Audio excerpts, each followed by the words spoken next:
Boa tarde, turma! Tudo bem com vocês? Sejam bem-vindos a mais uma aula de ciências, mais uma tarde onde nós vamos estar juntos, conhecendo um pouco mais sobre os animais invertebrados. Lembram que nós estamos falando dos animais invertebrados, reino animal, e nós vamos ver todos os animais invertebrados, todos os filos, e depois vamos ver os animais, iremos ver os animais vertebrados. E hoje, para começar, nós vamos fazer a correção do exercício, como eu sempre faço em todas as nossas aulas. Lembrando que o exercício, que foi esse exercício que eu estou corrigindo agora, deveria ter sido entregue até hoje pela manhã, antes da aula. Depois eu vou receber, mas a nota não é a mesma. Eu sempre estou falando isso, não esqueça.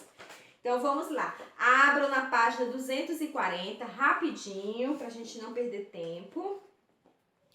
Página 240, vamos lá nos organizar, a turma é grande, o 7º ano é a maior turma que nós temos, né? Então vamos lá, animados, vamos estar hoje estudando mais um filo e com certeza vai ser mais um tópico para o trabalho que nós já passamos, né? Vocês estão lembrando, todo filo vocês têm que colocar as características deles, do jeito que vocês quiserem, desenhando, escrevendo, colando, para que no final vocês possam me entregar.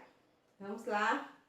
240 diz o seguinte: relacione cada plateumito da coluna da esquerda as suas respectivas características na coluna da direita. Vou só falar a numeração para você conferir aí no seu livro. A numeração correta vai ser 2, 4, 1, 5, 3. Repetindo, 2, 4, 1, 5, 3. Segunda questão. Qual dos animais citados na atividade 1 podem parasitar os seres humanos? E qual doença eles causam? Parasitar quer dizer, eles podem viver dentro do ser humano. Nós vamos ter desses animais, nós vamos ter a lombriga.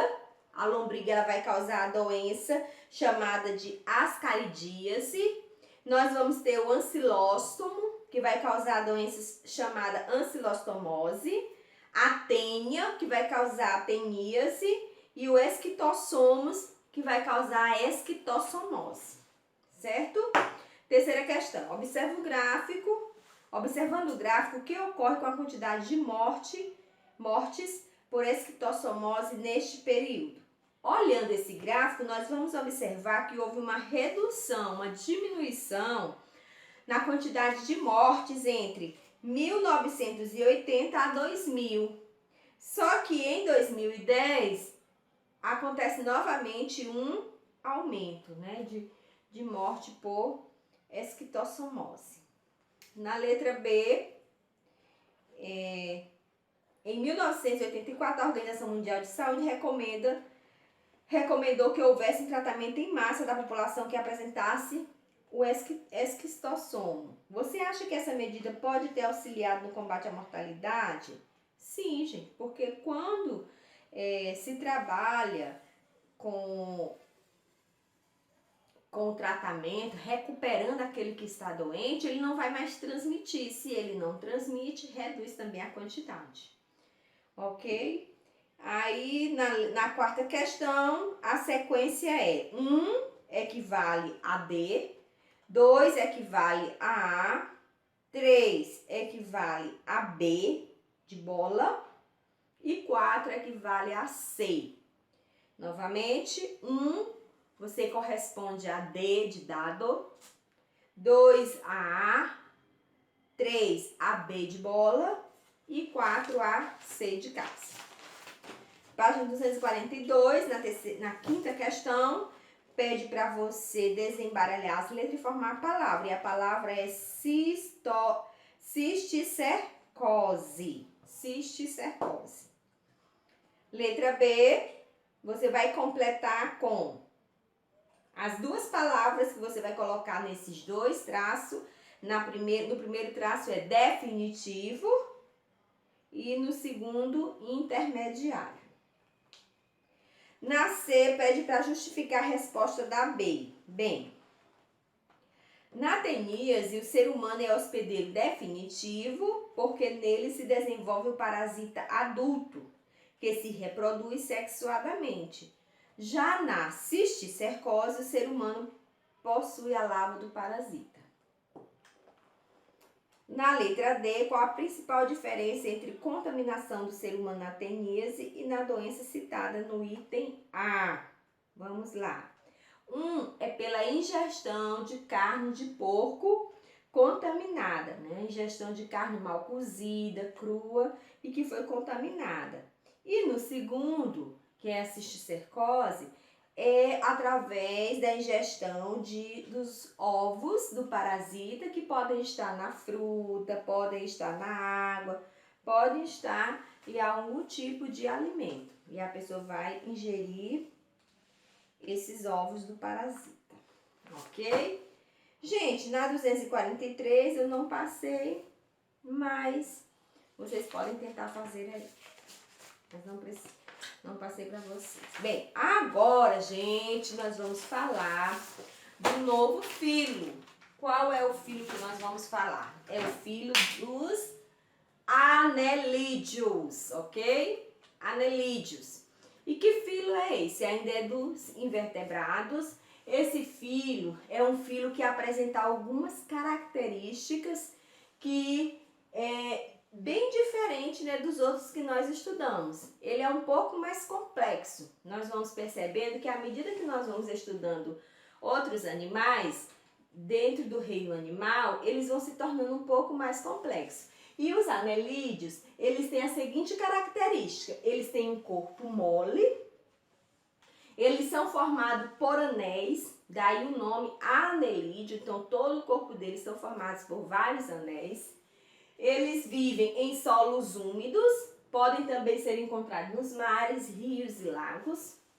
Eles têm uma locomoção que pode acontecer de 3 formas: através das cerdas, que são estruturas caracterizadas pela presença de quitina. Tem também a locomoção através dos músculos, né? O corpo do anelídeo, ele consegue se locomover através dos seus músculos, e também das ventosas. Gente, aqui é uma vírgula que eu esqueci. Eles também se locomovem através das ventosas, que é como se fosse a face, a boca deles. Bem, o sistema circulatório deles é fechado. Dos invertebrados que nós já estudamos, os anelídeos são os únicos que têm o sistema circulatório fechado, quer dizer, no corpo dos anelídeos, o sangue circula através de vasos. E outra coisa importante também é que a respiração deles, a troca gasosa, vai acontecer através da sua pele, viu?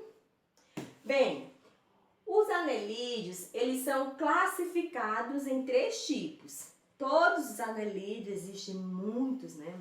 Mais de 15 mil espécies. Eles são classificados em 3 classes: os oligoquetas, poligoquetas e os hirudíneos. Nome esquisito, né, gente? Mas vamos lá de novo. Oligoquetas, poligoquetas e hirudíneos. Quais as características dos oligoquetas? Eles são chamados oligoquetas porque eles têm poucas cerdas.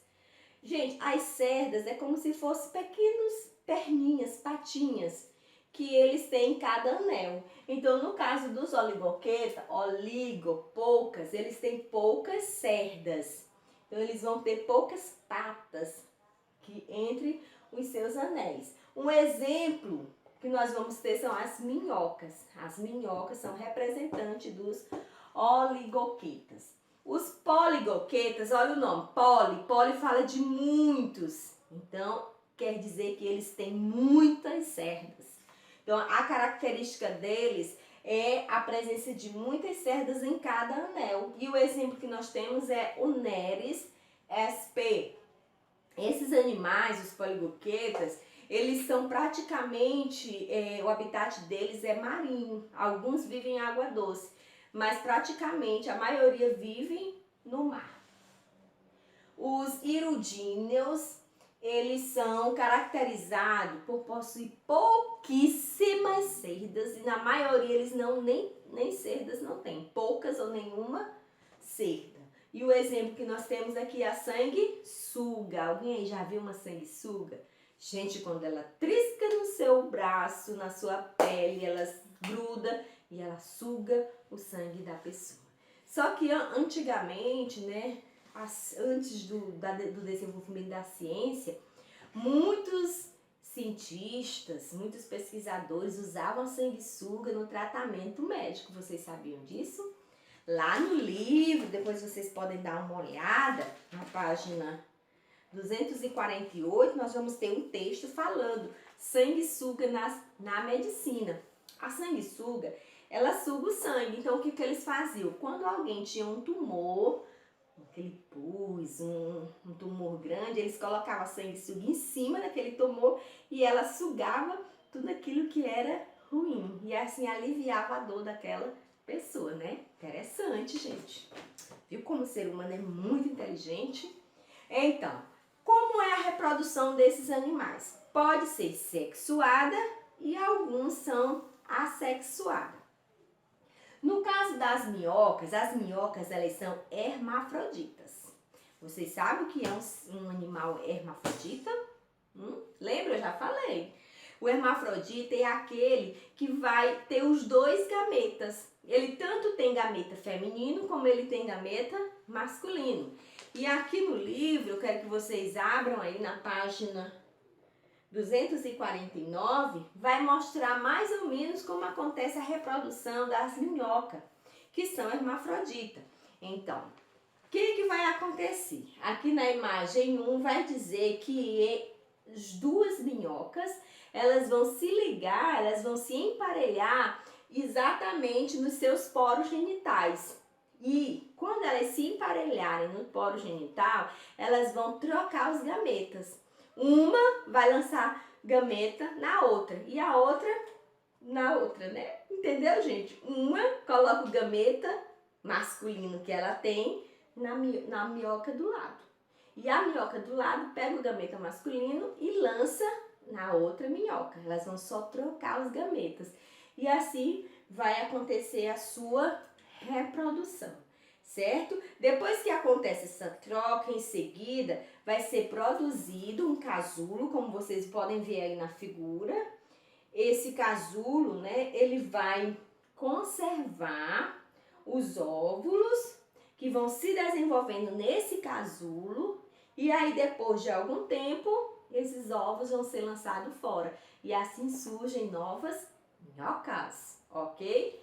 Gente, as poligoquetas, geralmente, elas têm sexo separado. Vai ter as poligoquetas femininas e as poligoquetas masculinas. E elas vão se trocar, né, os seus gametas. Algumas vão liberar os gametas, no caso que elas vivem no mar, vão liberar os gametas em um certo lugar. E ali o gameta vai se encontrar, o gameta masculino com o gameta feminino, né, de uma outra poligoqueta, e ali no fundo do mar vai acontecer a fecundação e eles vão se desenvolver, mas haverá essa troca de gameta. No caso dos erudinos, alguns eles vão ter fecundação interna. O que é a fecundação interna? Aquele embrião, ele vai se desenvolver no interior do ser vivo. Isso é fecundação interna, quando se desenvolve dentro de um ser vivo. No caso dos erudianos, acontece dessa forma, ok? Assim, meninos, nós encerramos a parte dos anelídeos. Qualquer dúvida que vocês tiverem, manda aí no grupo, mas é muito importante que ao terminar o vídeo, vocês façam uma leitura dessas páginas que eu acabei de falar e vejam aquilo que vocês não entenderam para a gente poder tirar a dúvida, tá certo? Então foi muito bom. Até a próxima semana. Um cheiro. Que Deus possa abençoar cada um. Tchau.